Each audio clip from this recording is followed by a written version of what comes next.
BPSSC के जो chairman है, दरोगा बहाली भर्ती आयोग के जो चेयरमैन है सुनीत कुमार, वो अपने आप को तालिबान का शासक की तरह समझते हैं। उनको लगता है कि बिहार का मुख्यमंत्री वही है। अगर कल को बीपीएसएससी क्वेश्चन पूछ दे कि बिहार के मुख्यमंत्री कौन है, तो कोई नीतीश कुमार मार दे तो उसको वो गलती मार देगा। वो सुनीत कुमार सुनना चाहेगा कि सुनीत कुमार बिहार के मुख्यमंत्री है। बिहार का कौन नेता है जो बीएसएससी प्रथम इंटर स्तरीय बहाली को लेकर अपने कार्यकर्ताओं के साथ, पार्टी के साथ सड़क पर उतरा है? तो एक दिन आप आंदोलन में भीड़ देख के कोई आ जाते हैं, हम धन्यवाद देते हैं उसके लिए भी। जो भी आए, चिराग पासवान जी, संदीप सौरभ जी और ऋतु जायसवाल जी आई उस दिन 23 सितंबर को, तो हम उनको धन्यवाद देते हैं। लेकिन क्या आने का मकसद उनका क्या था? हम किसी से डरते नहीं है। जो आपने सवाल किया उसका हम जवाब देना जरूरी समझते हैं। तो फिर चिराग पासवान जी उसके बाद क्या किए? क्या बीएसएससी के सचिव से जाके मिले? नहीं मिले। इसलिए विरोध करा कि कोई भी नेता क्यों नहीं बोल रहा है। रामाकिशोर सिंह के मुद्दे पे बिहार का कोई नेता अगर बोला हो तो बताइए, मैं आज के बाद आंदोलन करना छोड़ दूंगा। बिहार का कोई नेता आपको नहीं मिलेगा जो बोला होगा कि रामाकिशोर सिंह पे कार्रवाई हो। क्यों नहीं बोला भाई, जब वो खुलेआम 25 लाख रुपया इंटरव्यू में मांग रहे हैं। सबसे पहले आप सभी मीडिया बंधु को दिल से धन्यवाद कि आप लोग बराबर छात्र हित से जुड़े मुद्दे को उठाते रहते हैं, और छात्र हित से जुड़ा जो भी आंदोलन होता है आप लोग उसको अच्छा से कवरेज करते हैं और दिखाते हैं, जनता के सामने लाते हैं, सरकार के सामने लाते हैं। इसके लिए आप सभी को बहुत बहुत धन्यवाद। और आज का जो प्रेस कॉन्फ्रेंस है, उस प्रेस कॉन्फ्रेंस में हमारा जो मुद्दा है वो है कि कल यानी 15 नवंबर को जो आंदोलन हो रहा है, छात्र महाआंदोलन गर्दनी बाग में धरना स्थल पे 11 बजे से, तो आप लोग कल उसमें भी आइए। और आज उस मुद्दे पे हम बात करने के लिए प्रेस कॉन्फ्रेंस कर रहे हैं। तो सबसे बड़ा मुद्दा है कि 7.5 साल पहले ये वैकेंसी आई थी। बीएसएससी प्रथम इंटर स्तरीय बहाली है जो 2014 में वैकेंसी आई थी 13,120 पदों के लिए, और बार बार छात्र आंदोलन करते हैं, उसके बाद ये इस बहाली में प्रक्रिया आगे बढ़ती है। और पिछली बार जब 23 सितंबर को हम लोगों ने आंदोलन किया था गर्दनी बाग में ही, तो उससे पहले ही आंदोलन के दबाव में बीएसएससी ने एक नोटिस जारी किया था कि नवंबर प्रथम सप्ताह में काउंसलिंग करवाएंगे। लेकिन आज 14 नवंबर है और अभी तक काउंसलिंग की तिथि घोषित नहीं की है। तो हम तो आग्रह करेंगे, आप लोगों से हाथ जोड़ के विनती करेंगे कि आप लोग थोड़ा सा बीएसएससी के सचिव अध्यक्ष महोदय से जाके एक बार पूछिए कि नवंबर प्रथम सप्ताह का मतलब क्या होता है, वो क्या समझते हैं। तो खैर, इसीलिए हम लोग फिर से एक आंदोलन कर रहे हैं ताकि बीएसएससी प्रथम इंटर स्तरीय बहाली जो 7.5 साल पहले की है वो बहाली जल्द पूरी हो। इसमें फर्जी अभ्यर्थी जो है उनको बाहर किया जाए, किसी भी तरह का फर्जीवाड़ा ना हो, धांधली ना हो, और जो सही उम्मीदवार हैं जो अपने मेरिट से पास करके आए हैं उनका सिलेक्शन हो, और काउंसलिंग की तिथि जल्द घोषित हो। और काउंसलिंग के लिए जो पीटी और मुख्य परीक्षा पास करके आ चुके हैं उनका रैंक लिस्ट जारी हो, उनका मार्क्स जारी हो। नहीं तो फिर बैकडोर एंट्री होते रहेगा। जैसे 1218 अभ्यर्थियों का आप लोगों ने देखा कि अचानक से कहां से जीन आ गया कि 1218 अभ्यर्थियों का रिजल्ट दे दिया गया। जब लोग ज्वाइनिंग का इंतजार कर रहे थे तब पीटी का रिजल्ट दिया जाता है। तो अभी भी हम इसलिए मांग कर रहे हैं कि सबसे पहले आप जो मेंस पास कर चुके हैं, टाइपिंग फिजिकल हो चुका है, तो आप सबका मार्क्स जारी कीजिए, रैंक लिस्ट जारी कीजिए। नहीं तो फिर आप फिर बैकडोर से एंट्री करवा दीजिएगा। और जल्द से जल्द आप रैंक लिस्ट जारी कीजिए, काउंसलिंग की तिथि घोषित कीजिए, जल्द से जल्द काउंसलिंग करवाइए, और पूरी पारदर्शिता के साथ ये बहाली पूरी होनी चाहिए। पारदर्शिता कहने का मेरा मतलब है चाहे वो बीएसएससी प्रथम इंटर स्तरीय बहाली हो, दरोगा बहाली हो, सिपाही बहाली, हर एग्जाम में पारदर्शिता चाहिए। और पारदर्शिता के लिए हमारा जो मांग है कि कार्बन कॉपी दिया जाए ओएमआर सीट का, क्वेश्चन बुकलेट दिया जाए, आंसर की जारी किया जाए, और जब रिजल्ट प्रकाशित होता है तो कट ऑफ के साथ साथ सभी परीक्षार्थियों का मार्क्स जारी किया जाए। और ऐसा करने में आखिर क्या दिक्कत है बिहार के भर्ती आयोग को? जब यूपीएससी क्वेश्चन दे देती है तो फिर बीएसएससी को और ये दरोगा भर्ती वाले आयोग को देने में क्या आपत्ति है?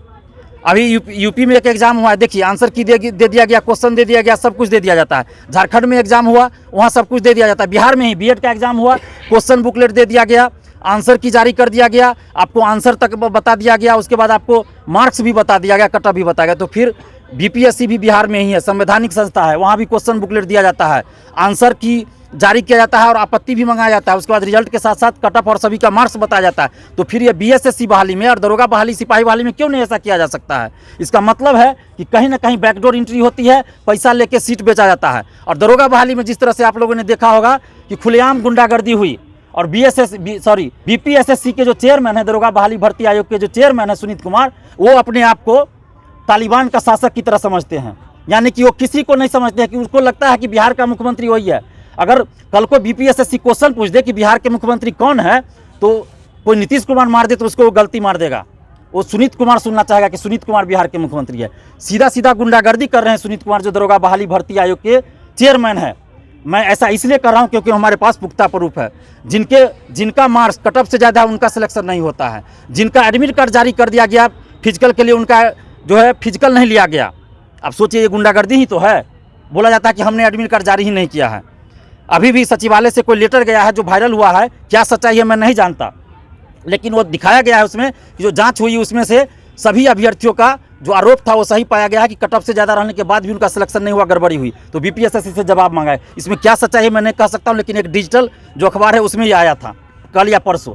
तो हम मांग कर रहे हैं, पुनः नीतीश सरकार से भी मांग कर रहे हैं, सभी भर्ती आयोग से, कि आप पारदर्शिता लाइए और 2213 दरोगा बहाली जो होने वाली है, पीटी जो 26 दिसंबर को निर्धारित है, तो बीपीएसएससी के चेयरमैन सुनीत कुमार जी सुन लीजिए, हम आपको चेता रहे हैं, आपको चेतावनी दे रहे हैं कि जो धांधली आपने 17 से 17 दरोगा में किया, 24 से 46 दरोगा बहाली में किया, आप सोच लीजिएगा कि इस 2213 दरोगा बहाली में करेंगे तो आपके लिए ये कब्र खोद देगा। आप सुधीर कुमार और परमेश्वर राम की तरह आप जेल जाने के लिए तैयार रहिए, क्योंकि अभी भी हम लोग 17 से 17 और 24 से 46 दरोगा बहाली को नहीं भूले हैं।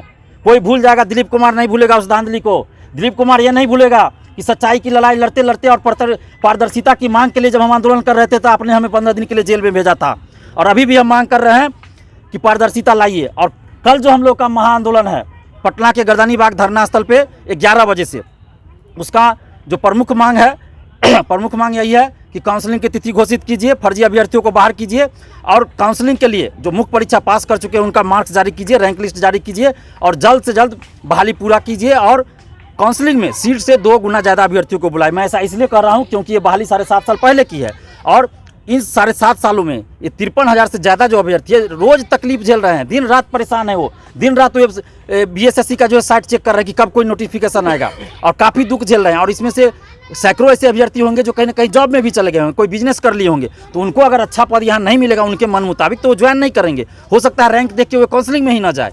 तो ऐसी परिस्थिति में सीट खाली रहने का डर है।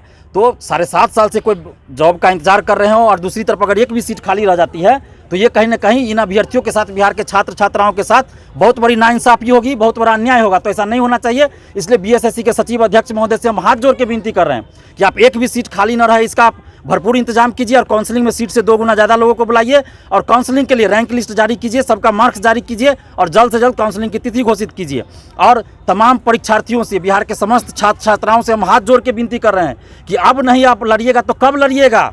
मुझे इस बहाली से कोई मतलब नहीं है, मुझे इस बहाली से व्यक्तिगत रूप से कोई मतलब नहीं है, लेकिन मैं आप लोगों के लिए इसलिए लड़ रहा हूं क्योंकि यहाँ अन्याय हो रहा है, शोषण हो रहा है, गलत हो रहा है। 7.5 साल से एक बहाली को पूरा नहीं करना ये बहुत बड़ा अपराध है, और इसलिए मैं आप लोग के हित के लिए आप लोग के साथ कदम से कदम मिला के लड़ रहा हूँ। लेकिन आप लोग को इस बहाली से नौकरी लेनी है, उसके बावजूद अगर आप घर बैठे रहिएगा तो आपके लिए कल को कोई लड़ने भी नहीं आएगा, और एक तरह से ये गुलाम मानसिकता की पहचान होगी। आप अपने आप को गुलाम बना दीजिएगा, तो ऐसा मत कीजिए। अन्याय और शोषण के खिलाफ आवाज़ उठाइए, और जो भी बिहार के छात्र छात्रा हम सभी से अपील कर रही है, मत सोचिए कि ये बीएसएससी वालों का आंदोलन है। कल को दरोगा बहाली में भी धांधली हुई थी, उस समय भी दिलीप कुमार आपके लिए खड़ा था। सिपाही बहाली का 6-7 महीना के बाद भी रिजल्ट नहीं आ रहा है, उसके लिए भी दिलीप कुमार आवाज़ उठा रहा है। तो अब जरूरत है शिक्षक अभ्यर्थियों का। देखिए शिक्षक बहाली के नाम पर दलाली हो रही है, ज्वाइनिंग लेटर तैयार है, लेटर नहीं दिया जा रहा है। 2 दिन पहले ही एक शिक्षक ने आत्महत्या कर लिया। रेलवे में देखिए एनटीपीसी की परीक्षा हो गई, आंदोलन के बाद रिजल्ट नहीं दिया जा रहा है। ग्रुप डी का परीक्षा का तिथि घोषित नहीं हो रहा है। तो हर जगह युवाओं के साथ शोषण हो रहा है। तो अब जरूरत है कि बिहार के समस्त छात्र छात्राओं से हम हाथ जोड़ के विनती करें कि एक प्लेटफॉर्म पे आइए, एक मंच पे आइए और एक साथ आवाज़ उठाए। राष्ट्रीय छात्र एकता मंच इसीलिए हम लोगों ने बनाया है। ये राष्ट्रीय छात्र एकता मंच किसी व्यक्ति का संगठन नहीं है, ये बिहार के देश के तमाम छात्र युवाओं का संगठन है कि जहाँ भी छात्र युवाओं के साथ अन्याय होगा वहाँ राष्ट्रीय छात्र एकता मंच खड़ा होकर लड़ेगा। और कल 15 नवंबर को आप लोग 10:30 से 11 बजे के बीच जरूर आ जाइए, क्योंकि 11 बजे से आंदोलन हम लोग का शुरू होना है। और इस आंदोलन के लिए हम लोगों ने पटना जिला प्रशासन से अनुमति भी ले लिया है, जिसके लिए हम लोगों ने अनुमति ले लिया है। और आप लोग जरूर आइए, आप लोगों से हाथ जोड़ के विनती है, घर मत बैठे रहिए, आप लोग घर मत बैठिए, क्योंकि अभी भी देखिए हमारी कमजोरी है, हमारी ये कमजोरी है कि 53,000 से ज़्यादा परीक्षार्थी है। बिहार में 25 लाख स्टूडेंट्स हैं जो प्रतियोगी परीक्षाओं की तैयारी करते हैं, फिर भी जब आंदोलन होता है तो कितने लोग हमारे साथ आते हैं। तो अपनी अंतरात्मा से पूछिए कि क्या आप अन्याय और शोषण के खिलाफ नहीं लड़ रहे हैं या नहीं लड़ना चाहते हैं। अगर आपकी अंतरात्मा कहे कि अन्याय और शोषण के खिलाफ आपको लड़ना चाहिए तो कल आप 15 नवंबर को जरूर आइए। अगर आपकी अंतरात्मा कहती है कि नहीं, अन्याय और शोषण के खिलाफ मत लड़ो, गुलाम बन जाओ, मानसिक रूप से गुलाम बन जाओ, तो आप घर बैठे रहिए और तमाशा देखिए। हाथ जोड़ के विनती, आप घर बैठ के ही तमाशा देखिए। लेकिन अगर आपकी अंतरात्मा ये कहती है कि नहीं, अन्याय और शोषण के खिलाफ आवाज़ उठाओ, तो कल जरूर आइए 15 नवंबर को 10:30 से 11 के बीच पटना के गर्दनी बाग धरना स्थल पे। अगर आप नहीं आते हैं तो समझ लीजिए कल के बाद आप ये मत बोलिए कि बीएसएससी या नीतीश सरकार आपके साथ अन्याय कर रही है, क्योंकि जब आप अपने साथ हो रहे हैं अन्याय और शोषण के खिलाफ आवाज़ नहीं उठा सकते हैं तो फिर आप सरकार को दोषी क्यों बनाइएगा, आयोग को दोषी क्यों बताइएगा।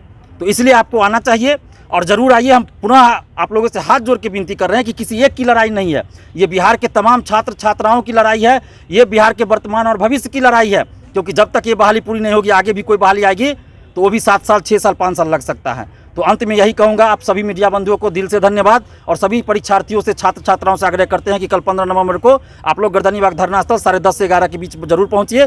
धन्यवाद, जय हिंद। अगर आप लोग मीडिया बंधुओं को कोई सवाल करना हो तो आप लोग बेहिचक कीजिए, हम लोग तैयार हैं, आपका सवालों का जवाब देना हम चाहेंगे। पिछले बार आंदोलन में चिराग पासवान आए थे, लेकिन उनके आने के बाद आपने उन पर कई आरोप भी लगाए थे।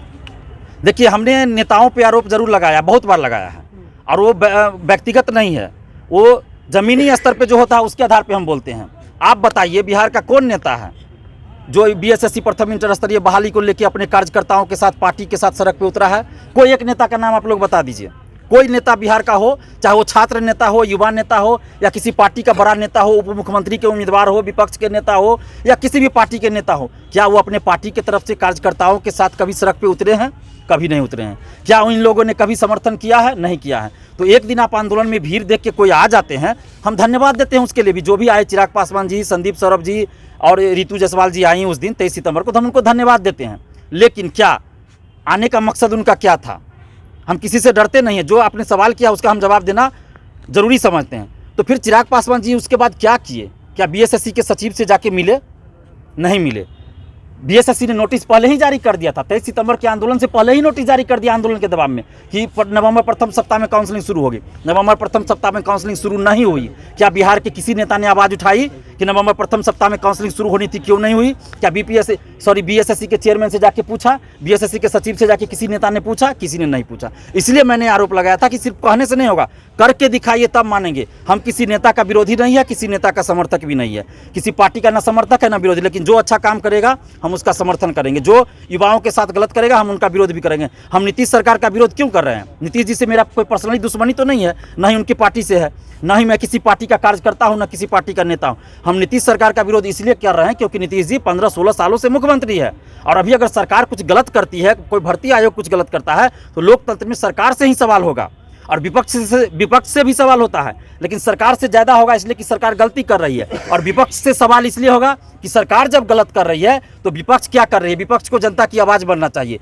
तो विपक्ष चुपचाप क्यों मुर्दा बना हुआ है? विपक्ष को क्या डर है? क्यों नहीं विपक्ष इस मुद्दे को लेकर सड़क पर उतर रहा है? दरोगा बहाली में खुलेआम धांधली होती है। परीक्षार्थी मांगते हुए एमआर सीट का कार्बन कॉपी छाया पड़ती, तो जवाब आता है कि आरटीआई के दायरे में नहीं आता है। किसी को जवाब आता है कि आपका जो मार्क्स है वो अपलोड कर दिया गया था अगस्त में। एक परीक्षार्थी को जवाब आया है, वो भी जब प्रथम अपीलिया प्राधिकार के पास गया, तब उनको जब वहाँ से आदेश दिया गया कि इसका आप मार्क्स दिखाइए, एमआर सीट दीजिए, तब उनको क्या आया है? 1000 का बैंक ड्राफ्ट दीजिए। 1000 का बैंक ड्राफ्ट मांगा जा रहा है, तब ओएमआर सीट का कार्बन कॉपी वो दिखाया जाएगा। अब वो भी क्या किया जाएगा? जब आप मार्क्स पहले दिखा दिए, ओएमआर सीट बाद में दीजिएगा, तो जाहिर सी बात है आप उसको मैनेज कर लीजिएगा, जितना मार्क्स दिखाए उतना ही दिखाए। तो पहले आप ओएमआर सीट क्यों नहीं दीजिएगा? जब लिखा रहता है परीक्षा देने जाते कैंडिडेट कॉपी, तो कैंडिडेट कॉपी का मतलब ये नहीं होता कि बीपीएसएससी के चेयरमैन सुनीत कुमार का कॉपी है। स्टूडेंट का कॉपी तो स्टूडेंट को दीजिए, परीक्षार्थी को दीजिए। तो ये कहीं ना कहीं पैसों का खेल है। 25 लाख में जो सीट बिकता है दरोगा में, वो खुलेआम बिक रहा है, सब जानते हैं। 55 से 60 लाख में बीपीएससी में सेटिंग होता है, और इसका प्रूफ आप लोग खुद देखिएगा। रामाकिशोर सिंह बीपीएससी के सदस्य थे, मेंबर थे, पूर्व विधान पार्षद है, प्रोफेसर भी हैं। वो उस समय मेंबर थे, 25 लाख इंटरव्यू में मांग रहे थे। ये मैं नहीं बोल रहा हूँ, नीतीश सरकार का विजिलेंस बोल रहा है। उनके पास वॉइस रिकॉर्डिंग है जो चंडीगढ़ या हैदराबाद के लैब से आके मतलब मैच कर गया था। और ये मुद्दा सबसे पहले बिहार के सबसे फेमस ट्विटर मंत्री, बिहार के पूर्व उप मुख्यमंत्री सुशील कुमार मोदी जी ने उठाया था, जब आरजेडी और जदयू की सरकार थी। और जब बीजेपी सरकार में आ गई तो सुशील मोदी जी के मुंह पे चिप्पा लग गया, नहीं मुंह से आवाज़ निकलता है, और वो बीजेपी जाके ज्वाइन कर ली। तो इसलिए विरोध करा कि कोई भी नेता क्यों नहीं बोल रहा है। रामाकिशोर सिंह के मुद्दे पे बिहार का कोई नेता अगर बोला हो तो बताइए, मैं आज के बाद आंदोलन करना छोड़ दूंगा। बिहार का कोई नेता आपको नहीं मिलेगा जो बोला होगा कि रामाकिशोर सिंह पे कार्रवाई हो। क्यों नहीं बोला भाई? जब वो खुलेआम 25 लाख रुपया इंटरव्यू में मांग रहे हैं। तो आपने सवाल किया, उसका जवाब दिए। आप कुछ सवाल हो तो बोल सकते हैं जी। कल कितने अभ्यर्थियों के साथ आंदोलन करने की तैयारी है? देखिए, कल हजारों अभ्यर्थी होंगे, संख्या नहीं बता सकते हैं, लेकिन हजारों अभ्यर्थी जरूर होंगे। लाइव बिहार यूट्यूब पर सब्सक्राइब और फेसबुक पर लाइक जरूर करें।